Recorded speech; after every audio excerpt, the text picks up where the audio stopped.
Bienvenue sur Tout médecin, pour comprendre notre santé vite et bien. Aujourd'hui, on décrypte ensemble la toute dernière mise à jour de juillet 2025 du Thésaurus national de cancérologie digestive, en se focalisant sur le cancer du côlon non métastatique. L'idée, c'est de voir quelles sont les stratégies optimales qui se dessinent en s'appuyant sur les données scientifiques les plus récentes et le consensus actuel des experts. Pour faire ça bien, on va suivre le parcours clinique logique. On commence par la stadification, les marqueurs moléculaires, ensuite on enchaîne sur le bilan d'extension. Puis on abordera les décisions thérapeutiques, d'abord pour les tumeurs superficielles, puis pour les plus avancées, avant de se pencher sur les stratégies adjuvantes et de finir avec les nouvelles modalités de surveillance. Allez, on entre dans le vif du sujet. Tout part d'une stadification qui doit être la plus précise possible. Et aujourd'hui, ça ne repose plus seulement sur l'analyse anatomopathologique classique. Non, ça intègre aussi des marqueurs moléculaires qui sont devenus absolument incontournables.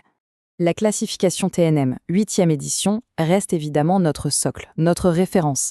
Mais le point vraiment crucial, le détail pratique à retenir, c'est cette nécessité d'analyser au moins 12 ganglions régionaux. C'est la condition sine qua non pour définir un statut N qui soit fiable. Et c'est ce statut qui va directement guider le pronostic et bien sûr nos choix thérapeutiques. Mais le TNM seul, ça ne suffit plus. La détermination du statut MMR est devenue systématique pour chaque patient. Et pour cause, son rôle est triple.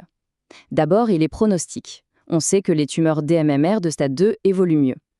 Ensuite, il est théranostique. C'est un excellent prédicteur de la réponse à l'immunothérapie. Et enfin, c'est une porte d'entrée vers le dépistage du syndrome de Lynch. Une fois le stade bien posé, on passe logiquement au bilan d'extension et à la question de l'oncogénétique.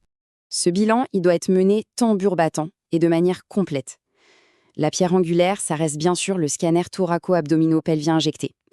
Une petite nouveauté pratique est à noter, l'utilisation du CO2 pour le coloscanner si jamais la coloscopie initiale n'a pas pu être complète.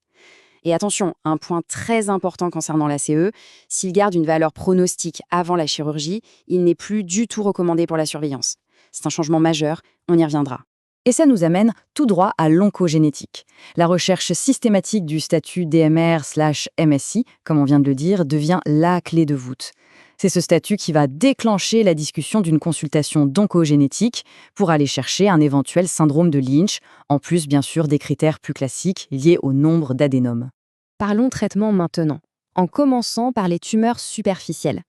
Ici, la décision est un arbitrage de plus en plus fin entre l'efficacité curative et la préservation de l'organe. C'est là que la classification Connect prend tout son sens. Elle nous offre un cadre standardisé pour décider, en se basant sur l'aspect endoscopique de la lésion, s'il faut partir sur une résection endoscopique ou s'il faut aller d'emblée à la chirurgie. Une fois la résection endoscopique complète, R0, est réalisée, c'est l'histologie qui prend le relais pour dicter la suite. Si c'est un PETIS, simple surveillance. Par contre, pour un PT1, tout va dépendre du risque d'atteinte ganglionnaire. On va stratifier.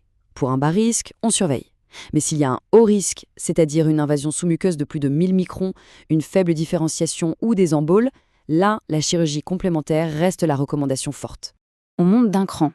Parlons des tumeurs localement avancées et de la place des traitements néoadjuvants. C'est un domaine en pleine ébullition, littéralement bouleversé par les résultats de l'immunothérapie dans les tumeurs DMMR/MSI. Alors justement, quel est le potentiel réel de cette approche ? Eh bien, les essais cliniques récents sur les inhibiteurs de points de contrôle en néoadjuvant y montrent une efficacité qui est tout à fait remarquable dans ce sous-groupe moléculaire précis. Le chiffre qui a vraiment marqué les esprits, c'est celui de l'étude Niche 2, 67% de réponses complètes pathologiques. C'est énorme.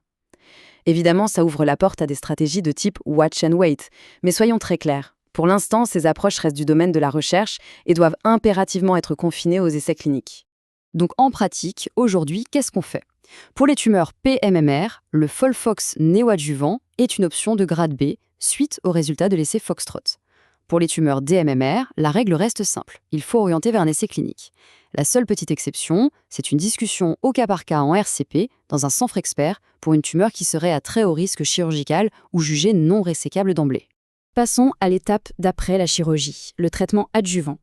Là aussi, la grande tendance, c'est une personnalisation de plus en plus fine qui est basée sur une stratification précise du risque de récidive. Pour le stade 2, la question de la chimio-adjuvante est tranchée avec beaucoup de précautions. Pour une tumeur DMMR/MSI, la réponse est non, en raison de leur excellent pronostic intrinsèque. Pour les PMMR, l'indication devient de plus en plus rare. Elle est réservée aux formes à haut risque, comme un PT4. Et ça se fait toujours après une discussion approfondie du rapport bénéfice-risque avec le patient. Pour le stade 3, en revanche, pas de débat. La chimiothérapie adjuvante est la règle. La grande innovation ici, c'est la stratification en 2 groupes, faible risque et haut risque. C'est assez simple, un T4 ou un N2, c'est haut risque. Tout le reste, c'est faible risque. Et cette distinction, elle va tout changer sur la durée du traitement. Concrètement, qu'est-ce que ça donne? Grâce aux données massives de la collaboration IDEA, le standard pour un stade 3 à faible risque, c'est 3 mois de Capox. Pour les hauts risques, on reste sur du plus lourd, 6 mois de Folfox ou de Capox. L'objectif est clair, on désescalade quand on peut et on maintient un traitement maximaliste quand il le faut. Allez, on termine avec la surveillance post-thérapeutique. L'idée générale, c'est de rationaliser ce suivi, de l'optimiser pour se concentrer sur ce qui est réellement efficace pour détecter une récidive précocement. Le schéma s'étend sur 5 ans, avec un rythme logiquement plus intense les 3 premières années. Le protocole de base, ça reste un examen clinique et une imagerie régulière. Mais il y a une nouvelle option importante. Pour les patients à haut risque, c'est-à-dire T4 ou N2, on peut désormais opter pour un scanner thoraco-abdominopelvien à la place du duo classique échographie hépatique et radiothoracique. Et c'est là qu'on arrive au changement peut-être le plus spectaculaire de ces recommandations, l'abandon pur et simple de la surveillance systématique de l'AC. C'est la fin d'une pratique historique, mais c'est une décision très solidement étayée par les données, notamment la méta-analyse de Jeffrey et l'essai FAX, qui n'ont pas montré de bénéfices en survie globale. C'est un vrai virage vers une surveillance plus ciblée et basée sur les preuves. Alors, qu'est-ce qui nous attend demain? L'avenir se dessine clairement vers une personnalisation encore plus poussée. L'ADN tumoral circulant, qui est actuellement évalué dans de grandes études comme Circulé de Prodige 60, pourrait bien devenir l'outil qui nous permettra de décider d'une désescalade ou au contraire d'une intensification du traitement adjuvant, pour une prise en charge réellement sur mesure. C'est un domaine qui évolue à une vitesse folle et qu'on continuera bien sûr de suivre de très près. Pour ne rien manquer des prochaines avancées, abonnez-vous pour plus de vidéos.